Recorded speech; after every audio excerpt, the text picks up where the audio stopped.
হুগলি জেলার শ্রীরামপুরেও দেখা দিল বহুতল বাড়িতে ফাটল, হেলে পড়েছে অট্টালিকা। প্রতিবেশীদের বাড়িতে সেপটিক ট্যাঙ্ক থেকে শুরু করে পাঁচিল, বাড়ির দালান, ভেতরের দালান সবই ফাটল ধরা পড়েছে। অভিযোগ, যথেচ্ছভাবে প্রমোটারদের আবির্ভাবী এবং পৌরসভা থেকে সয়েল টেস্ট ছাড়াই ইঞ্জিনিয়াররা অনুমতি দিয়ে দিচ্ছেন ঢালাওভাবে।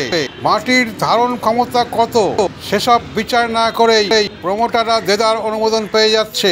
এছাড়াও প্রমোটাররা সঠিকভাবে বাড়ি নির্মাণ করছেন কিনা পৌরসভার আইন অনুযায়ী তা পর্যায়ক্রমে খতিয়ে দেখার চেষ্টাও কোনো পৌরসভা করছে না। তাই সবাই আতঙ্কিত। কলকাতার বাঘা যতীনের মতো অট্টালিকা একের পর এক রিষড়া, শ্রীরামপুর, সরাপুলি, বৈদ্যবাড়ি সব জায়গায় কিন্তু ক্রমশ মাটির তলানিতে দাঁত চোখ বেরিয়ে আসার পরেই ফাটল ক্রমশ ধরা পড়বে এবং ধরা পড়েছেও শ্রীরামপুরের কুমিরজলা এলাকার এক অট্টালিকায়।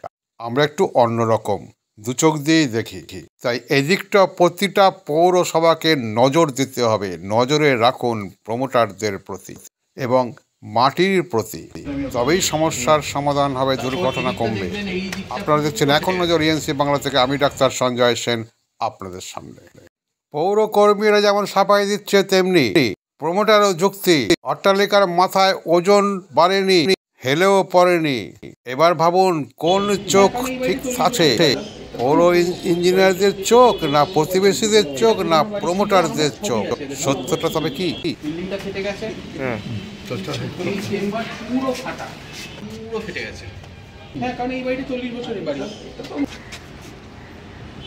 এই ফ্ল্যাটটা হওয়ার পরে আমরা দেখতে পাচ্ছি আমাদের চেম্বার পুরো ভেঙে গেছে, জলের চেম্বার, সেফটি চেম্বার ভাঙা, পাঁচিল ভেঙে গেছে। এগুলো তার পরের থেকে হচ্ছে।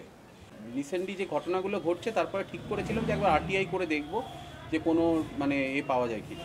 দিন আগে ওরা ওই ঠিক করেছিল, সামনের রাস্তাটা ঠিকঠাক করে বসিয়েছিল, কিন্তু এই ফ্ল্যাট যেভাবে বসছে হেলছে, এখানে দাঁড়ালে বোঝা যাবে যে ফ্ল্যাটটা হেলে গেছে পুরো। এবার কোন দিন যদি ওই বাঘাযতীনের মতন অবস্থা হয়, তার মানে তো এটা পড়লে তো অবস্থাটা কি হবে তো সেটা সবাই জানে। কনস্ট্রাকশনে গন্ডগোল, সলিড ল্যান্ড।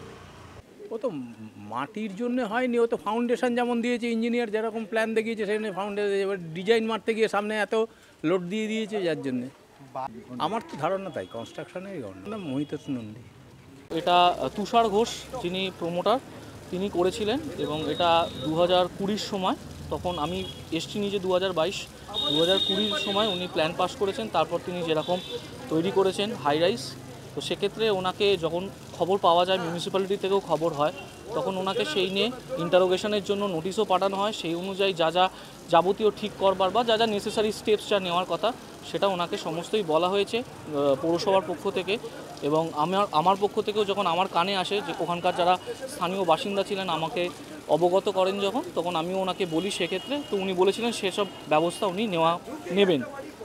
এইটুকুই আপাতত স্টেটাস বলতে পারি।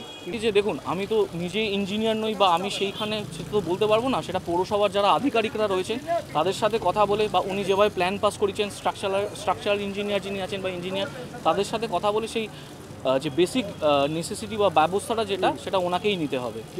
আপনার নাম? আমার নাম শুভপ্রসাদ ভট্টাচার্য, কাউন্সিলর, ওয়ার্ড নাম্বার 4। দেখুন, বাড়ি একটু সেটিং হয়, ওই বাড়ি হেলে যায়নি।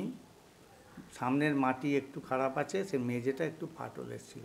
আর কোনো বিল্ডিংয়ে কোনো রকম কোনো ক্র্যাক, কোনো রকম ডিস্টার্ব আমার আসেনি।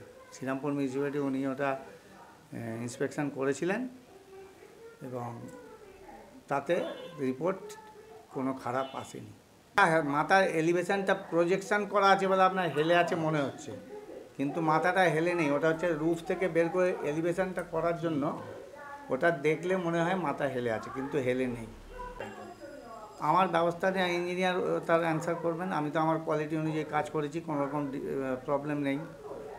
কোয়ালিটিতে কোনো কম্প্রোমাইজ করি না কোনো দিনই। স্ট্রাকচার সমস্ত ঠিক আছে, কোনো স্ট্রাকচারে কোনো ক্র্যাক নেই, কিচ্ছু নেই। আপনার নাম? আমার নাম তুষারকান্তি ঘোষ।